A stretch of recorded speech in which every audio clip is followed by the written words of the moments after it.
આપણે સૌ સનાતન વિશે વાતો કરીએ છીએ, ગર્વ લઈએ છીએ, પણ શું તમે ક્યારે વિચાર્યું છે કે સનાતનની રક્ષા અને તેની પરંપરામાં એક એવો વર્ગ પણ છે જેને કદાચ આ સમાજ ભૂલી રહ્યો છે? આજે વાત કરવી છે કિન્નરો વિશે. જો કિન્નર ન હોત તો શું સનાતન આજે જેવો છે એવો હોત? યાદ કરો કુરુક્ષેત્રનું એ મેદાન.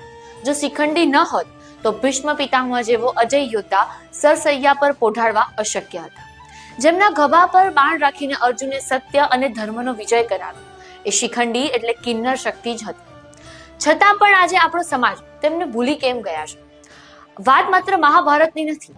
રામાયણમાં પણ કિન્નરોનો અતૂટ પ્રેમ જોવા મળ્યો છે. જ્યારે પ્રભુ શ્રી રામ 14 વર્ષના વનવાસ માટે નીકળ્યા ત્યારે તમસા નદીના કિનારે આખું અયોધ્યા ઉમટ્યું હતું. રામજીએ કહ્યું, હે નર અને નારીઓ, પશુ અને પક્ષીઓ, હવે તમે અયોધ્યા પાછા ફરો. ભગવાનના શબ્દોમાં કિન્નરો માટે કોઈ આદેશ જ ન હતો. એટલે જ એ શ્રદ્ધાનું શિખર જુઓ. એ કિન્નરો 14 વર્ષ સુધી એ જ નદી કિનારે પ્રભુની પ્રતીક્ષામાં ઉભા રહ્યા. જ્યારે રામજી પાછા આવ્યા ત્યારે તેમની ભક્તિ અને શક્તિ જોઈને આશીર્વાદ આપ્યા કે કલયુગમાં તમારું રાજ હશે. તમે જેને આશીર્વાદ આપશો એ ફળશે અને જેને શ્રાપ આપશો એ ક્યારેય ખાલી નહીં જાય.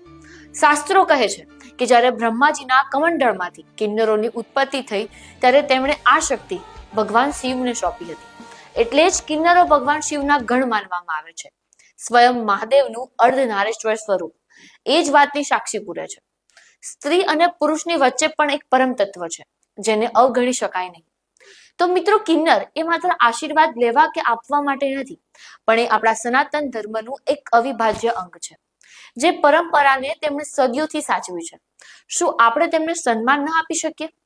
તમારું શું માનવું છે આ વિશે? કોમેન્ટ બોક્સમાં જરૂરથી જણાવજો. અને આવી જ અપડેટ માટે લલકા ન્યૂઝને લાઈક, શેર અને ફોલો જરૂરથી કરજો.